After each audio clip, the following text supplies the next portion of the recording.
Senator Warner, welcome. Thank you, Mr. Chairman. I just want to very briefly say I'm really looking forward to working with you and Ranking Member Shelby and all the members of the committee. This is my first hearing, so I'll keep it brief, other than the fact that in a prior life I did spend many years from the financial side interacting with the S.E.C, so I've got a lot of questions and ideas that I'll reserve for question time. But thank you, and looking forward to working with you. Thank you very much. Senator Bennett. Thank you very much, Senator. Senator Warner.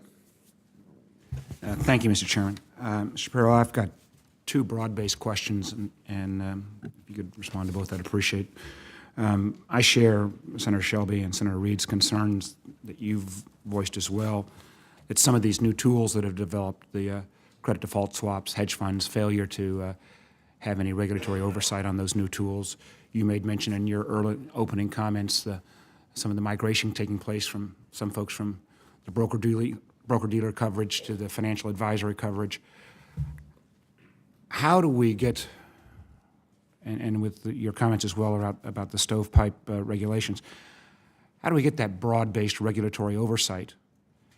And even if we take care of some of these new tools, do you have any thoughts on, as the capital markets, never underestimate the capital markets' ability to create new tools, is there any kind of proactive effort, not that would stymie the flow of capital by any means, but proactive effort to make sure that whatever the next decade's credit default swaps, we're not then coming back and revisiting years later? So first, how do we get everybody underneath that regulatory umbrella? And second, and as we discussed a little bit earlier, even if we get everyone under the regulatory umbrella, it seems that a lot of the crisis that we're currently confronting comes about as the market has tried to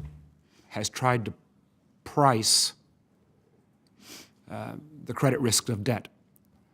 And we've seen the market continue to move forward in terms of becoming more and more efficient on pricing that last tranche of 2, 5, or 10% of a debt instrument.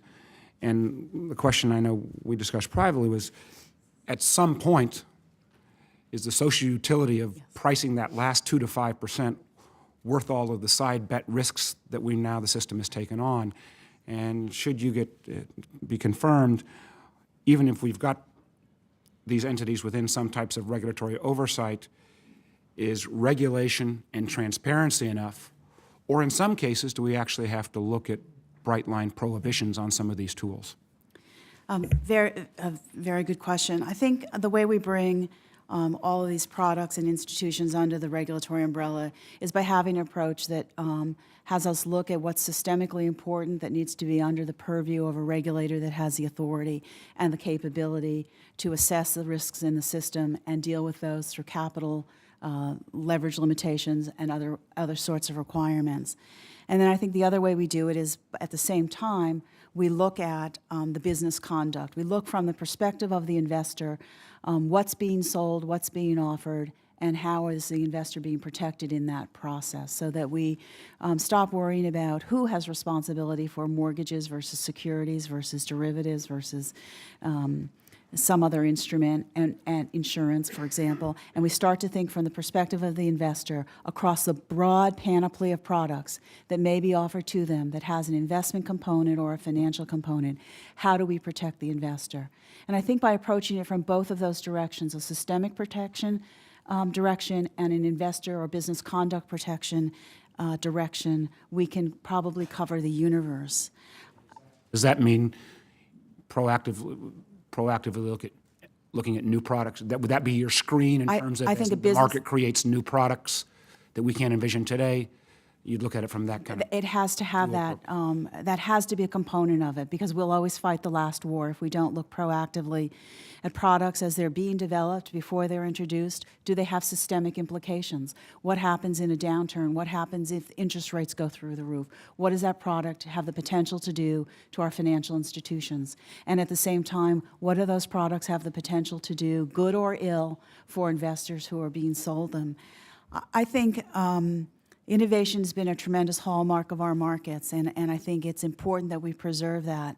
I think we have seen some products that are innovative mostly in their fee structure. Right. And their ability to generate new fees, and rather than being innovative in their ability to help people achieve their goals in investing. And so I think that's, again, something a financial regulator, business conduct regulator, like the S.E.C. in particular, can have a focus on.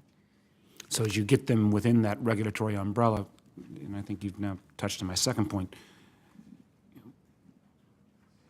regulation and transparency enough, or actually looking, as you said, at the, in effect, the social utility of some of these products in terms of prohibition or not? I mean, that gets into touchy area, I know. It does. It is a touchy area. We have generally had a system in this country where we go with disclosure and not so much the approval by regulators of particular products, although it's not unheard of. I mean, there are certain products that cannot be sold to retail investors. There are certain instruments that have, in fact, been deemed to not be suitable for anyone and therefore not for sale.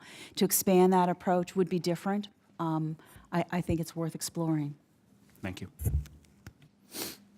Thank you very much, Senator. Senator Corker.